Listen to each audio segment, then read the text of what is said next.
Հայաստանի Հանրապետության Գիտությունների ազգային ակադեմիայի մեծագույն նախագահ, հարգելի ակադեմիկոսներ, Գիտության ազգային ակադեմիայի հարգելի աշխատակիցներ, տարեկան ընդհանուր ժողովի հարգելի մասնակիցներ։ Ողջունում եմ ձեզ տարեկան ընդհանուր ժողովի կապակցությամբ։ Վստահ եմ, որ այս քննարկումները արդյունավետ կլինեն եւ կպատասխանեն այն բոլոր հարցերին, որ այսօր մտահոգում է ձեզ եւ ոչ միայն ձեզ, այլ նաեւ մեզ, եւ վստահ եմ նաեւ, որ ձեր աշխատանքային գործունեությունը արդեն դարձել է մեր աշխատանքային գործունեության մաս եւ մենք առանց գիտության ինչպես չենք պատկերացրել նախկինում մեր առօրյան եւ աշխատանքները հիմա էլ ավելի կախված ենք դառնում գիտությունից եւ իրականում այն հաշվետվությունը, որ ես լսեցի եւ այն թվերը, որ իմ ձեռքի տակ կան, խոսում են նրա մասին, որ իսկապես կարելի է ամփոփել կամ այս խոսքը կիրառել, որ իսկապես մենք ունենք արդեն ձեռքբերումներ գիտության բնագավառում։ Եվ այդ ձեռքբերումները ոչ թե պատահական են եղել, այլ դրանք եղել են հետևողական աշխատանքի արդյունքում, եւ այդ հետևողական աշխատանքի արդյունքում ձեր բոլոր այստեղ նստած Գիտության ազգային ակադեմիայի աշխատակիցների մասնակցության շնորհիվ է դա տեղի ունեցել։ Սովորաբար տարեկան ժողովներին լինում են եւ դրականը եւ բացասականը նշելը եւ կարծում եմ ընդհանուր առմամբ ընդունելի է, բայց ամենակարևորը այսօրվա իրավիճակում դա վերաբերում է ոչ միայն Հայաստանի Հանրապետության, այլ աշխարհում,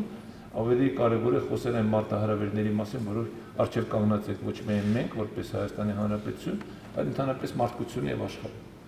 Միայն արհեստական բանականությունը կարծում եմ բավարար է, որպեսզի մենք օրերով, ժամերով, տարիներով խոսենք ու հասկանանք, թե մենք որպես մարդ եւ մենք որպես Հայաստանի Հանրապետություն եւ որպես Հայաստանի Հանրապետության գիտական ինչ կարող ենք անել եւ ինչ պետք է անենք, որպեսզի լրջագույն բարեփոխումներից հետ չմնանք եւ կարողանանք ինքներս մասնակից լինել եւ ինքներս մեր ներդրումը ունենալ։ Ինչ ալոցես դες ասեմ, որ սա ոչ թե հայաստանյան խնդիր է, այլ համաշխարհային եւ բոլոր երկրները, անխտիր բոլոր երկրները ցանկանում են իրենց մասնակցություն ունենալ եւ ես վստահությամբ եւ իմ համոզմամբ կարող եմ ձեզ ասել, որ ես պատկերացնում եմ, որ Հայաստանը իսկապես իր տեղը դերը պետք է ունենա եւ այստեղ Հայաստանի Հանրապետության Գիտությունների ազգային ակադեմիան, ազգային ակադեմիայի աշխատակիցները անպայման իրենց մասնակցությունը պետք է ունենան։ Վստահ եմ, որ այդ բարեփոխումները արդեն ընթացքի մեջ են ազգային ակադեմիայում եւ վստահ եմ նաեւ, որ այդ օրենքը կընդունվի եւ այն շարունակականությունը կապահովի կամ այն ծրագրերի իրականացման համար պայմաններ կստեղծեն, որի մասին դուք խոսեցիք եւ ընդհանրապես մենք առօրյայում անդադ խոսում ենք դրա մասին, անհանգստացած ենք։ Ինչ պատճառներով այդ օրենքի ընդունումը հետաձգվեց, այստեղ նաեւ պարոն Դումանյանն է նստած, որը այդ ժամանակ նախարար որպես կրթության, գիտության եւ մշակույթի եւ սպորտի ինքն էր ակտիվ այդ խնդիրը նախաձեռնել։ Ես հիշում եմ, որ մենք որպես գործընկերներ, ես նախարարել չէի, ուղղակի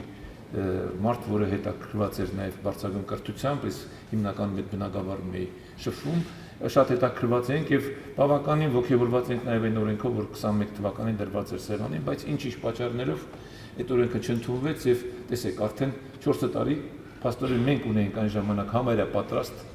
եթե չասեմ լիարժեք պատրաստ օրենք, ազգային ժողովի կողմից ընդունված եւ մի փոքր հարցի հետ կապված, որը ժողովրդավարական որոշակի այսպես նորմերի խախտում արձանագրվեց Սահմանադրական դատարանի կողմից, հետաձգման պատճառված է։ Եվ հիմա մենք ունենք մի իրավիճակ, որտեղ արդեն կոնկրետ վերջնական քննարկումների փուլում են գտնվում, եւ ես ուրախ եմ, որ Գիտությունների ազգային ակադեմիան ներգրաված է։ Ես խնդրեմ ձեզ, որ դուք ավելի ակտիվ լինեք եւ բոլոր ձեր նախաձեռնությունները, առաջարկությունները ներկայացեք, քննարկեք, պաշտպանեք եւ վստահ եմ, որ ազգային ժողովում դուք ունենաք աջակցություն, ես պատրաստ եմ ինքս իմ լիազորությունների շրջանակում նույնպես աջակցել։ Սրանք հերթական խոսքեր խնդրում եմ չհամարեք, սրանք ուղղակի մի մարդու խոսքեր են, որ ինքը բացի որպես Հայաստանի Հանրապետության նախագահ անձնապես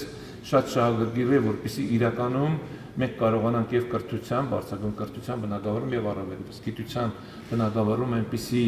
մեխանիզմներ ստեղծել, որպեսզի մենք հետ չմնանք այսօրվա այն տրենդներից գիտական համաշխարհային, որ մեր ժամանակներում իրականանում են։ Մի քանի թիվ ներկայացնեմ, որովհետեւ այդ թվերը նաեւ տպավորիչ են,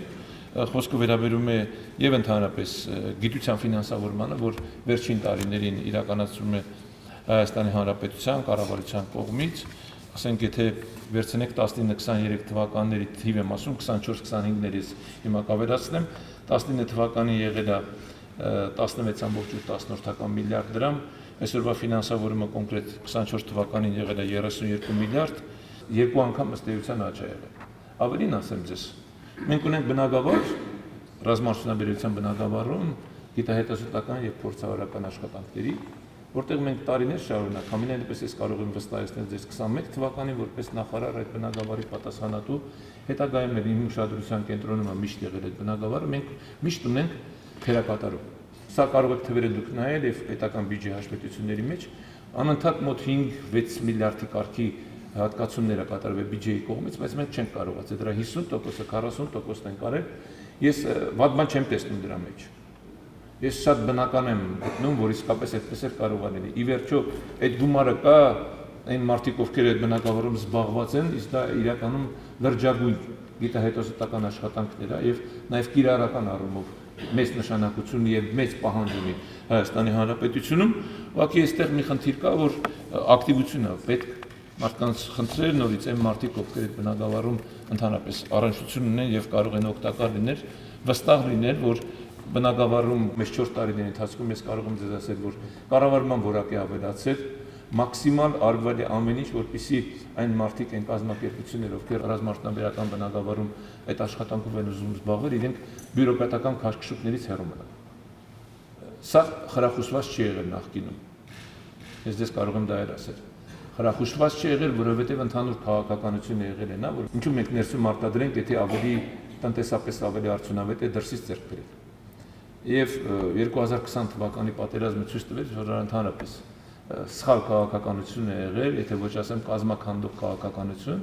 որովհետև այն ռազմաարդյունաբերական պոտենցիալը, որ կար, խորհրդային տարիներից դեռևս մնացած, թեկուզ այն հզոր ռազմաարդյունաբերական համալիրի շատ քնչի մասը, բայց բոլոր դեպքերում դրանք կարելի էր աշխատեցնել, եւ մենք ոչինչ չունեինք ըստ էության 2020 թվականի պատերազմի եւ պատերազմից հետո։ Եվ ես կարող եմ ձեզ ասել, որ հետևողական քաղաքականության արդյունքում, որը վարել է Հայաստանի Հանրապետության կառավարությունը, որը եղել է միշտ Հայաստանի Հանրապետության վարչապետի անմիջական ուշադրության կենտրոնում։ Ես սա պատահական չեմ ասում ձեզ։ Պատահական չեմ ասում, դուք կարող եք այդ բնակավարի մարդկանց հետ շփվել, խոսել, կիսվել, եւ այդ մարդիկ ձեզ իսկապես կբերեն փաստեր, որում դուք կհամոզվեք, որ հիմա այն ուշադրությունը, որ կա, նաեւ բերում է իր արդյունքներ։ Ես չեմ կարող այստեղ հրապարակավ ասել, թե ինչ արդյունքներ ունենք, ինչ հաջողություններ ունենք, բայց վստահ եղեք, որ դրանք ի նպաստ են Հայաստանի անվտանգության ու պաշտպանության բարձրացմանը։ Եվ դա շարունակականություն ունեն։ Բայց իմ խնդրանքը, որ իրականում այդ ֆինանսական միջոցները կան, եկեք այդ ֆինանսական միջոցներին տեր կանգնենք եւ այդ ֆինանսական միջոցները արդյունավետ օգտագործենք։ Նույնը վերաբերում է ընդհանրապես գիտությանը, ես կարող եմ ձեզ վստահեցնել, որ կառավարության մոտեցումները միանշանակ, որ գիտության ֆինանսավորումը կախված է նաեւ գիտնականներից եւ ընդհանրապես նախաձեռնություններից։ Եթե կան այնպիսի նախաձեռնություններ, որ իսկապես ի նպաստ է լինելու եւ գիտության զարգացմանը, եւ պետության անվտանգությանը, եւ պաշտպանունակության բարձրացմանը, վստահ եղեք, որ դրա համար գումարներ կան։ Գումարների պակաս ամենայն դեպս չի եղել։ Մի ուրիշ խնդիր ընդհանրապես կառավարման խնդիրը, որը կա բոլոր բնակավարներում ընդհանրապես կառավարության մեջ եւ մասնավորապես նաեւ ազգային ակադեմիայում։ Ես տեսնում եմ պարոն Սաղյանի թվերը հատկապես բազային ֆինանսավորման այդ տնտեսական մասին, ջեռուցման եւ մնացած խնդիրներին իհարկե համաձայն եմ ձեզ հետ միանշանակ։ Արդյունք պահանջելու առաջ նախ եւ առաջ պետք է պայմաններ ստեղծվեն։ Դա միանշանակ է ամեն ինչ։ Մենք չենք ունեցել կրթական համապատասխան պայմաններ, բայց պահանջել ենք կրթություն, դրա համար կրթություն չենք ստացել։ Դա էլ իմացեք։ Այն դպրոցներում, որտեղ որ կրթվել ենք, կամ հետագայում 90-ականներից հետո մենք փորձել ենք կրթություն ապահովել, այդ դպրոցներում կրթության ապահովման համար համապատասխան միջավայր չի եղել։ Այդ դպրոցները չեն ջեռուցվել, այդ դպրոցները համապատասխան ենթակառուցվածքներ չեն ունեցել, ես չթվարկեմ ինչ չենք ունեցել։ Եվ դրա համար արդյունքը սա է եղել։ Խնդրում եմ սա էլ հաշվի առեք ու երբ որ մենք ինքներս մեզ քննադատում ենք, որը շատ դեպքերում չափանցնում ենք, բայց օբյեկտիվ լինենք եւ կարողանանք այս խնդիրները տարբերակել ու ճիշտ ճանապարհ ընտրել։ Եվ այն ճանապարհը, որը ընտրվել է, որը առանձնակի ուշադրություն է դարձնում այսօր անունադրել են դպրոցաշինություն ընդհանուր առմամբ։ Ես գտնում եմ, որ ճիշտ մոտեցում է, ուրիշ խնդիր կա։ ընդհանուր առմամբ, ընդհանուր կրթական բարեփոխումների շրջանակում ինչ ձևով է դա արվում, ինչքանով է անհրաժեշտ որևէ մի կրթական համալիր կառուցելը, որը կապահովի տվյալ բնակավարի եւ այլ բնակավարի կրթությունը, բայց որ մենք պետք է ունենանք ամբողջական դպրոց կամ կրթահամալիր, որտեղ պետք է լինի ամեն ինչ ամենաբարձր մակարդակում, սկսած աթոռ սեղանից վերջացած նաեւ կրթության որակ, դասավանդման որակ, սա միանշանակ է։ Եվ եթե մենք ուզում ենք վաղվա մասին խոսել 15, 20, 30 տարի, իսկ մենք պարտավոր ենք միջազգային այսօր դրա մասին խոսել նաեւ, որտեղ առանձին երկրներում հիմա 50 տարվա հեռանկարներ են նախագծում, մենք մտածում ենք հիմա 5 տարվա հեռանկարների մասին խոսել, հիմա փորձում ենք նաև ավելի երկար ժամանակի մասին խոսել մինչև 35 թվական, նույնիսկ մինչև 40 թվական, բայց մյուս կողմից շատ խիստ քննադատության ենք արժանանում հետևյալ խոսքն է, մենք ինչ պոտենցիալ ունենք, որ կարող ենք պատկերացնել, թե ասենք 35-40 թվականին ինչ կլինի։ Սա էլ աշխարհի ընդհանուր այսպես տենդենսներից է, որովհետև ոչ ոք չէր կարող պատկերացնել 22 թվականին, որ տեղի կունենալար ինչ որ տեղի ունեցավ։ Կարող է 25 թվականին էլ 26-ին էլ ինչ որ լինի, 27-ին էլ, բայց դա չի նշանակում, որ մենք պետք է ռազմավարական մեր խնդիրները ձևակերպած չլինեն։ Բոլոր բնակավարները, մեծ նաև գիտության մեջ։ Եվ այստեղ է, որ ես պետք է խնդրեմ եւ ձեր աջակցությունը եւ նաև ձեր օբյեկտիվ գնահատականները ակադեմիական քաղաքի հետ կապված։ Դա այլ ընտրանք է, որից պետք չի խուսափել։ Դա հնարավորություն է, որը պետք է օգտագործել եւ օգնել։ Ինչքան էլ որ այլ կերպ ներկայացվի եւ հիմնականում ակադեմիական քաղաքը ներկայացվում էր միավորումների ձևով, գաղափարական ընդհանուր մոտեցումը մի կողմ էին թողում, որը սխալ մոտեցում էր, ես ասեմ, միանշանակ։ Ես ինքս հանդիսանում եմ Հայաստանի պետական տնտեսագիտական համալսարանի խորհրդի նախագահ։ Այնտեղ էլ այդ խոսակցությունները սկսեցին, երբ որ ակադեմիական քաղաքի մասին կար։ Ես ուղղակի այդ խոսակցությունները խնդրեցի փակել, համարել ոչ արդյունավետ եւ նույնիսկ ինչ որտեղ անիմաստ, որովհետեւ մենք կոնկրետ խնդիր ունեինք։ Մենք խնդիր ունեինք տնտեսագիտական համալսարանի կրթության որակը բարձրացնել, դարձնել մրցակցային ինստիտուտ կամ համալսարան։ Եվ այդ խնդիրը հիմա լուծում ենք։ Ես չգիտեմ ձեր տպավորությունները, բայց այն մարդիկ, ովքեր շփվում են համալսարանի հետ, կարծում եմ կարող են վերջին 2-3 տարվա ձեռքբերումների մասին իսկապես հաջողություններ արձանագրել։ Ես գտնում եմ, որ բոլորս մենք պետք է աշխատենք այսօր այն խնդիրների լուծման շուրջ, որի մասին ունենք մեր ռազմավարական ծրագրերում եւ որի մասին մենք մտածում ենք ու պետք է անենք։ Ակադեմիական քաղաքը նոր հնարավորություններ է տալու։ Ես ձեզ վստահեցնում եմ։ Նոր հնարավորություններ, նոր նաև մթնոլորտ իրավիճակ մի միջավայր, որտեղ որ ամեն ինչ կլինի եւ որը կարող է օգնի նաև այս բուխ գիտության միավորման արհեստական կամ ոչ արհեստական խոսակցությունների։ Ըստ էության, եթե մենք նայում ենք նաև ձեր աշխատանքային գործունեության մեջ այդ միավորումը կա ինչ որտեղ, որտեղ ձեզնից շատերը, եթե ոչ բոլորդ մասնակցում եք տարբեր բուհերում, դասախոսում եք այնտեղ կամ լաբորատորիաներ եք ղեկավարում կամ բանբոններ եք ղեկավարում։ Այստեղ ուղղակի պետք է փորձել այդ միավորման ավելի արդյունավետ ձևը գտնել։ Օրինակ ես կարող եմ տնտեսագիտության ինստիտուտի մասին ասել, որի աշխատանքի արդյունավետություն պետք է մենք մտածենք ոնց ենք բարձրացնել։ Օրինակ ինքը տնտեսագիտական տարբեր բարձրագույն հաստատություններ, ինչու չեն կարող այդ ամեն ինչը միասին անել։ Ինչու այդ պոտենցիալը միասնական չօգտագործել։ Ասենք մենք ունենք ռազմավարական մի խնդիր, առաջարկվել է կառավարության կողմից եւ հիմա մեր արտաքին քաղաքականության հիմնական ուղղություններից մեկն է խաղաղության խաչմերուկը, որի ներկայացումը զուտ քաղաքական նպատակներով շատ հասկանալի է, բայց իր տնտեսական պոտենցիալի մասին մինչև հիմա հաշվարկ չունենք։ Մենք կարող ենք այդտեղ ներդրում անել, թե ոչ։ Մենք կարող ենք հասկանալ դա արժի թե չէ։ Երկրորդ խնդիրը, որ միշտ հասարակության մեջ տարբեր ընկալումներ ամնենում Հայաստան-Թուրքիա սահմանի բացումը։ Մենք կարող ենք այդ հարցի պատասխանը տալ, թե ոչ։ Քաղաքականը թողենք մի կողմ, տնտեսականը։ Ես կարող եմ էլի հարցեր թվարկել։ Ամենակարևոր հարցը, ասենք, մեր մոտ հասարակական արդյունքի բաշխման հարցը։ Պարոն Սուվարանին նայում այնց ես ուրախ եմ, որ մենք այսպես վստահ եմ եւ երկխոսում ենք իրար հետ։ Ոնց է դա կատարվում։ Այսօր Հայաստանի Հանրապետության մեջ։ Կարող է դա է պատճառը, որ մենք սխալ մեխանիզմներ ենք կիրառում, որի արդյունքում մենք չենք կարողանում, ասենք, հիմնականում աղքատության թիվը պակասեցնենք, որտեղ մենք ունենք հիմա 24%-ի մոտ աղքատություն, որը հարվից չի մեզ, Մենք ունենք բարձր գործազրկություն, մոտավորապես 12%, էլի որը 100 չի մեզ, բայց խնդիրը հիմնովին պատճառը մինչև հիմա բացահայտված չի։ Դուք բոլորը տեսնում եք մեր մոտ տնտեսական ակտիվությունը։ Կարծում եմ սա վիճելի չի։ Դուք տեսնում եք իրականում են հաջողությունները, որ արձանագրվում են տնտեսության բոլոր բնագավառներում համարյա։ Բայց այդ ամեն ինչի ազդեցությունը չի բերում նրան, որ այդ իմ նշված աղքատությունը, նաև գործազրկությունը պակասի։ Ինչ որ մի բան այն չի։ Հիմա պետք է այս խնդիրը լուծենք, բայց մենք հիմա իրար հետ այս տնտեսագիտական բլոկի մասին եմ ասում, ես միանալու դեպքում ես վստահ եմ, որ արդյունքը շատ ավելի լավ է լինելու։ Այստեղ իհարկե կարող ենք քննարկել, տարբերակներ մտածել, բայց ես չէի ուզի, որ ընդհանրապես միավորման խնդիրը այլ կերպ ընկալվեր։ Եթե դրա մեջ կլինի արդյունավետություն պետք է անել, եթե չկա դրա մեջ արդյունավետություն, ուրեմն դա պետք չի անել։ Այս տրամաբանությամբ պետք է առաջնորդվենք։ Արհեստական միավորումներ պետք չի ստեղծել։ Իհարկե, առանձին դեպքերում լինում է, որ գիտեք, փորձում են ամեն մի կազմակերպություն, որը գործում է, ինքը արդարացնի իր գոյությունը, փորձում է ներկայանալի դառնա, բայց դրանից չեմ կարծում, որ ասենք որակ է փոխվում կրթության որակ կամ գիտական աշխատանքների որակ եւ այլն։ Մյուս հարցը, որին ես ուզում եմ անդրադառնալ եւ որը միշտ գիտությամբ զբաղվող մարդկանց մոտ հիմա ավելի շատ վիճելի է հրապարակված հոդվածների եւ դրա կիրառականության։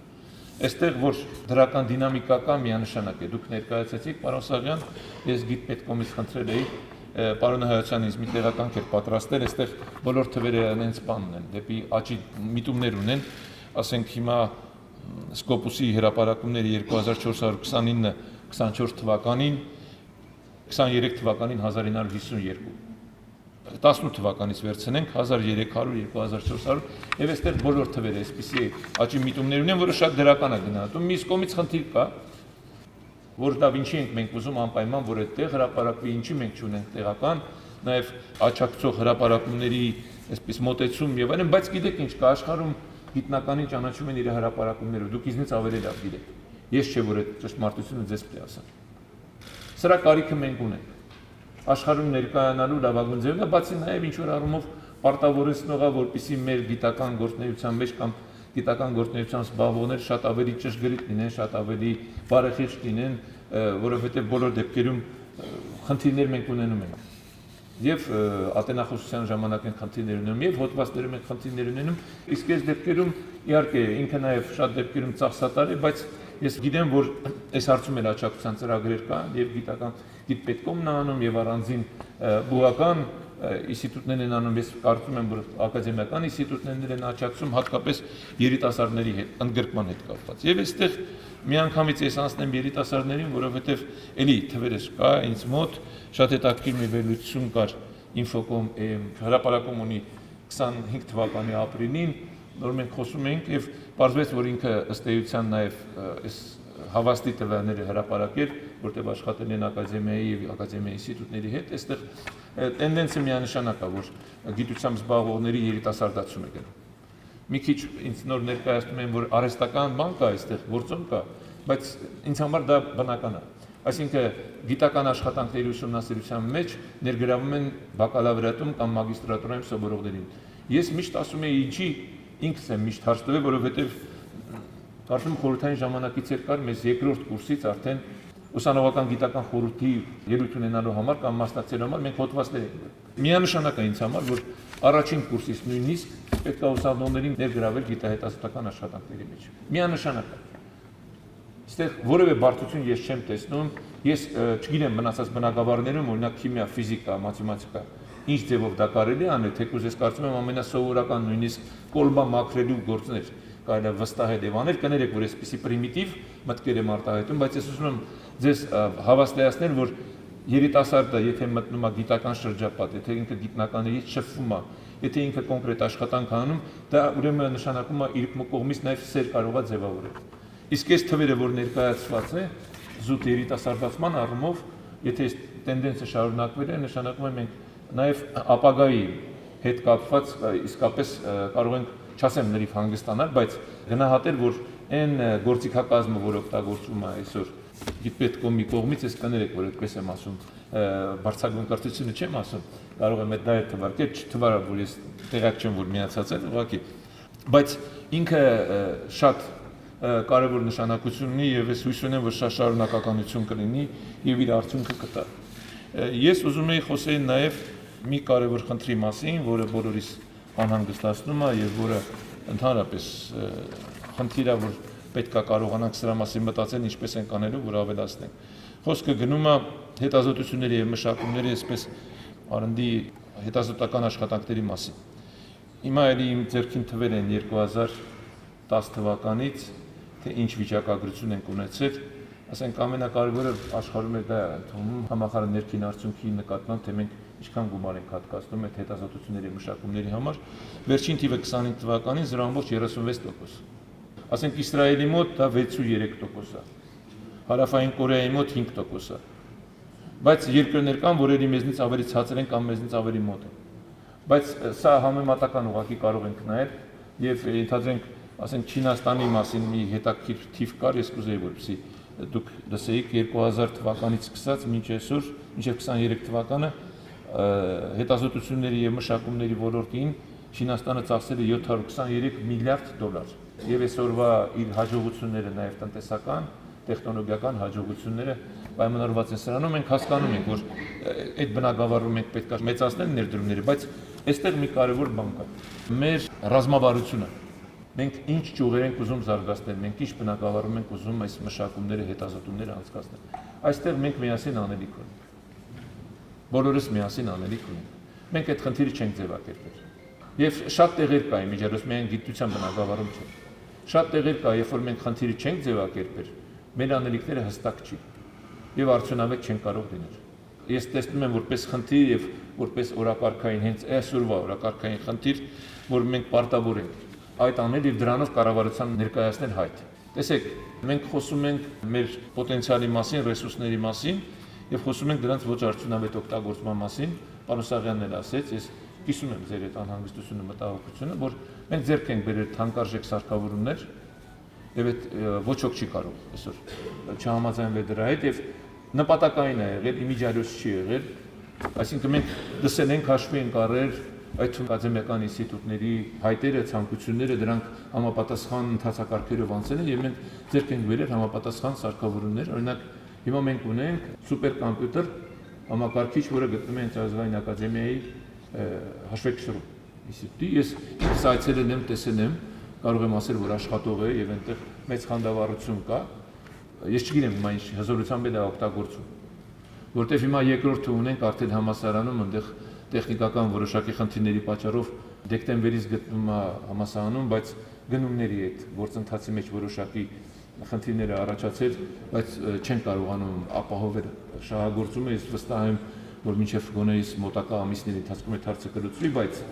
մենք ունենք սուպերկոմպյուտերներ, փաստորեն մեկը ունենք, որ աշխատում է, երկրորդը կունենանք ավելի հզոր, որ նոր հնարավորություններ կտա, մենք ունենք տվյալների դատա ցենտրներ, երկուսը ունենք համանուն դեպս եւ դրանք պետական որոշ կառույցներ օգտվում են, բայց դրանց պետքա շահագործել ամբողջությամբ։ Այսօրվա գիտության զարգացման այս տեմպերում դրանց եթե չեք կարողանում շահագործել, 1-2 տարի հետո իրանք հնանում են։ Մենք պետքա կարողանանք այդ հնարավորությունները օգտագործել։ Մենք դա այսօրվա մեր համակարգի դերևս պատրաստ չի, ես պարզ եմ ասում։ Պետական համակարգը դերևս այդ ընթացքի մեջ է, հատկապես ամբողջ տնտեսության, երկրի տնտեսության թվայնացման այս գործընթացի մեջ են եւ ես վստահ եմ, որ դրանից հետո նրանք շատ ծանրաբեռնվելու են, բայց այսօր չէ։ Գիտական աշխատանքների գործունեության մեջ ես թիվ չունեմ, ես չեմ կարող որևիցե ձևով ասել այո կամ ոչ, բայց կուզեի, որ իրականում այդ հնարավորությունները ամբողջական օգտագործվեն եւ ես տեսնում եմ նաեւ մեր հաջորդ խնդիրը, որ կա, այսօրվա արհեստական բանականության այս գործընթացներից հետ չմնալը։ Ուզենք թե չուզենք, ինչքան մենք ցանկանանք թե չցանկանանք, դա այսօրվա իրականությունն է։ Իր վտանգներով, իր ամեն ինչով եւ այստեղ շատ կարեւոր է, շատ կախված է ձեզնից։ Ձեր մտքից, ձեր մոտեցումներից, ձեր գաղափարներից։ Այս այն բնագավառն է, որտեղ մենք լսելու ենք ձեզ։ Ես նկատում եմ քաղաքական որոշում կայացնողներից։ Եվ առաջիկայում մենք միջոցառումներ ենք պատրաստում, այդ թվում նաեւ դրսից մասնագետներ ենք հրավիրում, որովհետեւ մենք ամբողջական կարողանանք հասկանալ եւ այդ արհեստական բանականության հետ կապված համընդհանուր խնդիրները նաեւ կարողանանք հասկանալ մեր խնդիրները, որոնք են լինելու։ Տեսեք, ես ինչ որ իմ պատկերացմամբ ներկայացրեցի խնդիրներ, որոնց պետական խնդիրներ եմ համարում, որոնք իշխանության կողմից այսօր հետաքրքրող խնդիրներ են համարում, դուք ձեր կողմից պետք է խնդրում եմ ավելացրեք կամ լրացրեք կամ ընդհանրապես նոր մոտեցումներով հանդես եկեք, ես վստահ եմ, որ կառավարությունը միայն եւ միայն ողջունելու է, համոզված եղեք, որ այն փոփոխությունները, որ կկատարվեն օրենքի հետ կապված։ Ի վերջո ձեր ձայնը արդեն լսել է եւ շարունակելու է լսելի լիներ, նպատակը մեկն է լինելու։ Պարոն Սաղյան, հարգելի ակադեմիկոսներ, ազգային ակադեմիայի հարգելի աշխատակիցներ, նպատակը մեկն է։ Նպատակը ունենալ արդյունավետ, կառավարվող, թեկուզ գիտությանը չի սիրում կառավարել, բայց գիտությունը բոլոր դեպքերում գիտությունն է պետք է կառավարել, որպեսզի արդյունքների հասնեն։ Այդպիսի մի համակարգ պետք է ունենանք, որտեղ գիտնականին պետք է ուղղակի պայմաններ ստեղծել իր աշխատանքով զբաղվել։ Իսկ կառավարիչները պետք է ուղղակի այդ պայմանների բարելավման կամ այդ պայմանների ստեղծմամբ զբաղվել։ Ես շատ էլի կառավարման շատ հասարակ ձևակերպում եմ տալիս, որպեսզի այլ մեկնաբանություններ չլինի։ Եվ այստեղ իհարկե օրենքը իր դերը կունենա, օրենքը իր ազդեցությունը կունենա։ Ես ավարտեմ խոսքս նորից անդրադառնալով պարոն Սաղյանին, որ ես նորից վստահ եմ, որ այդ բարեփոխումները կբերեն, օրենքը կընդունվի եւ ակադեմիան իր բարեփոխումները, որը սկսել եք, որը արդեն արդյունք է տալիս, այդ բարեփոխումները իր տրամաբանական ավարտին կբերեն եւ դուք ուղղակի կմտնեք սովորական աշխատանքային ռիթմի մեջ եւ կզբաղվեք առօրյա այն աշխատանքով, որին դուք բոլորը ձգտում եք, որի համար ստեղծվել եք։ Շնորհակալություն եմ ուզում հայտնել բոլորիդ այս տարիների ընթացքում եւ 24 թվականի կատարած աշխատանքի համար, անկեղծ է իմ շնորհավորանքը, ձևի համար չի։ Մենք միշտ հպարտանում ենք մեր գիտության ձեռքբերումներով։ Ես հույս ունեմ, որ առաջիկայում ձեր աշխատանքի շնորհիվ մեզ այդ հնարավորությունից չեք զրկի եւ մենք կհպարտանանք Հայաստանի Հանրապետության գիտության, գիտական բնագավառի եւ գիտության աշխատողների նոր ձեռքբերումներով։ Մաղթում եմ ձեզ հաջողություններ, շնորհակալություն։